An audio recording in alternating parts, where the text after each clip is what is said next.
हाय नमस्कार श्री स्वामी समर्थ. तर आज आहे हनुमान जयंती. हनुमान जयंतीच्या तुम्हा सर्वांना खूप खूप शुभेच्छा. तर देवापुढे दिवा आणि अगरबत्ती लावलेली आहे. तिथे बघू शकता पिहू सिद्धी कसा मोबाईल खेळत बसलेली आहे. अंधारामध्ये लाईट वगैरे काही लावायची नाही. संध्याकाळचे वाजले आता 6:30. तिथे बघू शकता कशा दिवाणीत दोघी बसलेल्या. असं वाटतं त्या दोघी झोपल्यात. मोबाईल कसा खाली धरलेला आहे त्यांनी. गपचूप मोबाईल घेऊन जाणार बाबाचा आणि खेळत बसणार. त्यात आलेली मी किचनमध्ये तर पीठ वगैरे मळलं तर तेल ठेवलेलं. आज करायचं पुऱ्या. तर कारण आज चैत्र पौर्णिमा आहे. आमच्या गावामध्ये महादेवाची कावड असते आणि आज हनुमान जयंती पण आहे. त्यांनी म्हणलं गोडधोड करायचं ठरलं होतं. तर मस्त असं पुरी गुळवणी कुरडई पापड वगैरे तळून घेणार होतं. आता मी पापड तळून घेणार आहे. तिथे बघू शकतो एवढसा पापड आहे. तर कढईत टाकलं तर कढईभर पापड होतो.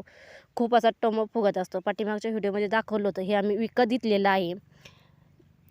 तांदळाचे पापड वगैरे, तांदळाचे, नाचणीचे, पालकाचे पापड वगैरे सगळं काही घेतलेलं आहे. इथं बघू शकता कसे पापड पूर्ण असं फुगत आहे. खूप छान लागतो तांदळाचा पापड. इथं कढई भरून होत असतो. एवढूसा दिसायला दिसतो. तर हा याचा पालकाचा पापड ते बघू शकता. खूप चवीला टेस्टी आहे हे पापड. तर आता पापड कोरड्या तळून घेत आहे मी आणि नंतर पुऱ्या करायचा आहे, गुळवणी करायची आहे, बेसन करायचं आहे. असा आहे आमचा साधा सिंपल बेत जुन्या पद्धतीचा.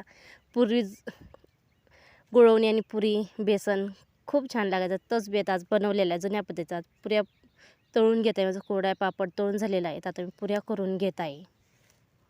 तर त्यानंतर इथं बघू शकता वरदला सांभाळून सर्व स्वयंपाक करावा लागतो मग दोघींना. तिथं बघू शकता कसं आरडत आहे. त्याला नुसतं फिरायला लागतं. एका जागी अजिबात बसणार नाही. मोबाईल दिला तर तेवढा शांत बसेल. त्यानंतर सुप्रिया करीत होती पुऱ्या. माझा टाईम झाला होता गुरांना पाणी वगैरे पाजायचं. इथं बघू शकता कोंबड्या बसलेल्या आहे. तर वासराला सोडायचं होतं दूध पाजायला. तर संध्याकाळची घाई गडबड असते. स्वयंपाक करायचा, गुरांचं दूध काढायचं, खायला ठेवायचं त्यांना कांडी वगैरे, पाणी दाखवायचं. एकाच टाईम असतो त्यामुळे मग स्वयंपाक आम्ही लवकर लागत असतो. त्यानंतर दिवस वासराला सोडलेला आहे. नेहमी या कालवडीवरती कोंबडीचं पिल्लू बसत असतं. सकाळ ती बसली तर ते बसत असतं, ती उठली तर उभा राहत असतं. त्यानंतर गायचं दूध वगैरे काढून मधला काय व्हिडिओ मला काढता आलेला नाही आहे. खूप घाई असते संध्याकाळची. निघतं पावसाने वातावरण झालेलं आहे. पाऊस येतो काय असं वातावरण झालं आहे. त्यानंतर मी आणि सिद्धी झालेली आहे. नेहमी सिद्धी माझ्याबरोबर असतेच. कायमच कुठे जा ती माझ्या पाठीमागे लागत असते. पिहूला हिंडायला फिरायला अजिबात आवडत नाही. सिद्धीला खूप आवडतं. तू जाऊ नको एकटी, मला पण यायचे. मला इथं पिहूला हाणती, काकी हाणती. तिचं नुसती नाटकंच असतात काहीतरी. त्यानंतर आम्ही पोचलेलं गावामध्ये. तर इथून महादेवाची कावड निघत असते. तर आता इथं महादेवाच्या मंदिरामध्ये आलेली आहे कावड. तर व्हिडिओ शेवटपर्यंत नक्की बघा. कावड घेऊन पहिल्यांदाच आलेली ही कावड बघण्यासाठी.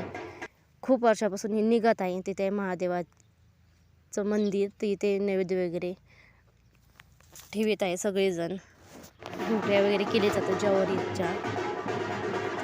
मंदिर वगैरे प्रत्येक व्हिडिओमध्ये तुम्हाला दाखवलेल्या पाठीमध्ये त्या व्हिडिओ महादेवाचं पूर्ण मंदिर परिसर वगैरे. तर व्हिडिओ शेवटपर्यंत नक्की बघा. तर महादेवाच्या मंदिरामध्ये नैवेद्य वगैरे ठेवलं, नारळ वगैरे फोडलं. तर 10-15 मिनटं राहिली. त्यानंतर हनुमान मंदिरापाशी आलेली आहे कावड आणि इथं येऊन ती कावड नाचवली जात असते. ते फर्स्ट टाईम होतं माझ्यासाठी.